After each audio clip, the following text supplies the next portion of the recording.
Hello, and welcome to the International Quilt Museum's virtual First Friday Fun. I'm Lauren Holt, Education Coordinator at the museum, and today we're going to be talking about quilts inspired by games and games that can be played on quilts. And at the end, I will show you one way that you can weave your own chess or checkers board out of paper. Let's get started. This quilt is composed of blocks pieced and appliqued to form the familiar pictures of a 52-card deck. If you played cards with this deck, though, you might be accused of cheating.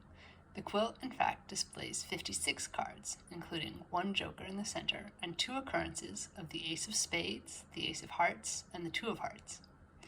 Alice Purviance made this quilt, called Gambler's Rest, in 1933 for the World's Fair Quilt Contest, sponsored by Sears, Roebuck & Company. At the time, she was working in a factory for $14 per week, and the prize money was $1,000. Or more than $21,000 in today's money. In the end, she missed the contest deadline, but this quilt was later shown in a Sears store in North St. Louis. The first known historical reference for playing cards comes from China more than 1,000 years ago. This style of game was introduced to Europe in the 1370s through trade with Egypt, and initially the card decks were quite expensive because, like the Gambler's Rest quilt, the designs were created by hand. The invention of woodblock printing in the early 1400s eventually led to more people being able to enjoy the game, and the familiar suit icons of hearts, clubs, diamonds, and spades were popularized through a form of stencil painting. These icons, originally French, have become the standard for cards made in France, the US, and the UK, while other nations often use different suits, such as bells, acorns, or cups and coins. One reason for the quick spread and continued popularity of card games around the world is that these games can be played by different numbers of people, unlike other early games that called for 2 or 4 players only. In this quilt by well-known African-American quilt maker Nora McCowan-Ezell, recycled ties stand in for cards, each player's hand identified with appliqued hearts, diamonds, spades, and clubs, and embroidered letters and numbers for the values. Each player holds an ace, and the one in the bottom left corner has put together a royal flush of hearts. Crosswords are relatively new to the world of games and puzzles. This quilt, called Crossword Puzzle, was made around 1932 by an unidentified maker. There are 21 different embroidered crossword puzzles in this quilt, and it seems likely that the maker designed them all herself. Most crosswords written for English-speaking audiences are made of blank boxes for letters to be filled in, and shaded squares to separate the words from each other. The standard forms differ from country to country, and in this quilt, the maker has used the shaded squares to create a different pattern in each block, mimicking the kind of variation found in many more traditional quilts when this work is viewed from a distance. Crosswords started appearing in magazines and newspapers in the late 1800s and began to be widely popular in the 1920s.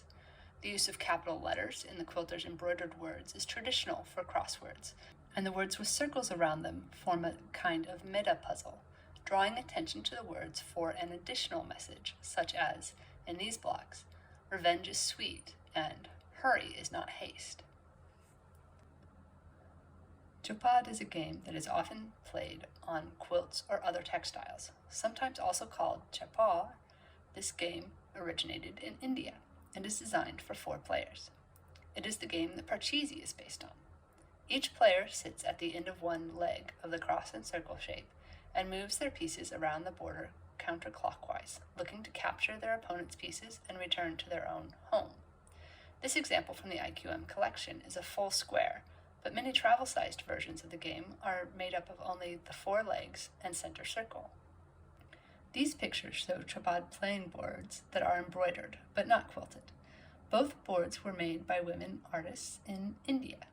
The board on the left was heavily embroidered by a Rabari woman from Kutch in western India, where the embroidery style is said to be so strong that it will outlive the cloth. This board uses traditional style game pieces.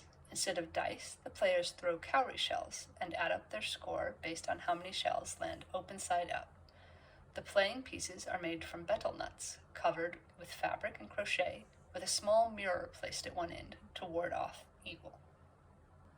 Checkers, also called drafts, is a very old game. The light and dark square style of board has been part of various games for centuries, with one example being uncovered in the city of Ur and dated to more than 5,000 years ago. Both the ancient Egyptians and the ancient Romans played a version of the game, and it remains popular today. The pattern of alternating colored squares, called check or checkered, is also popular in quilts, other textiles, and graphic designs in general. The game rules have also developed over time. The rule for making a checkers piece a king when it reaches the opponent's end of the board dates back to at least the 1200s, and the rule that the players must capture another piece if it's possible to do so was first introduced in France in the mid-1500s. This quilt in the checkerboard pattern was made by an unidentified maker between 1920 and 1940. The central on-point blue and black checkerboard is an 11 by 11 square, and the four corner checkerboards are 4 by 4 squares. In American checkers, we use an 8 by 8 square, but in other places they use 10 by 10 boards or 12 by 12 boards. While this particular quilt might be difficult to play a standard game on, there are quilts and other textiles that were made in the expectation that they would be playable game boards. Now let's move on to the challenge, making your own woven checkerboard. For this craft, you will need 12 paper strips in 3 colors. The strips I used were cut from construction paper about 1 inch wide and 12 inches long. You'll need 8 strips of each of 2 of the colors to make your checkerboard squares, and 4 strips of the third color for the border. You'll also need a glue stick or other craft glue and paper scissors. Step 1 is to prepare your paper loom. Glue 1 color of your 8 strips to a border piece. Try to position them in the center both lengthwise and widthwise. Step 2, weave the second set of 8 strips over and under the first set to make 8 alternating color squares. The starting square and ending square of each line should alternate.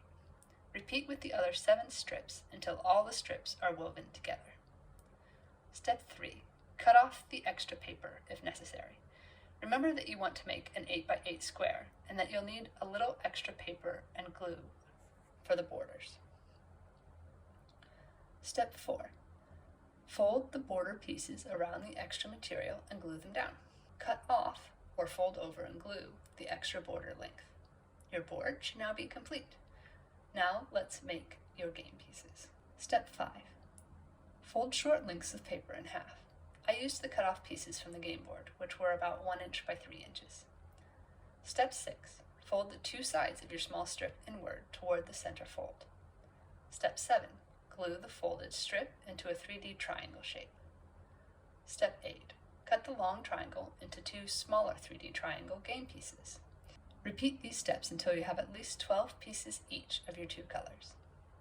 You are now ready to play checkers on your very own checkers board.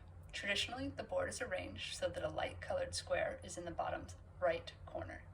Remember that checkers pieces are arranged in 3 rows and only on the dark squares, facing each other. The pieces move diagonally forward 1 space per turn, always on the same color of square. If you can jump over your opponent's pieces when making a move, you capture it. When you reach the opposite end of the board, that piece becomes a king, which can move forwards or backwards. King pieces are usually a stack of 2 regular pieces. The game ends when either one player has captured all of the other's pieces, or a player can't make any moves. If you choose to make your own game board, we'd love to see the results, and I hope you'll share your art with us in the comments below this video on Facebook or by tagging us at International Quilt Museum on Instagram. If you're interested, you can learn more about some of the quilts in this presentation online in our virtual exhibition of the 2019 show Whimsy at internationalquiltmuseum.org/exhibition/whimsy. I hope you enjoyed this presentation, and thank you for joining us for First Friday Fun.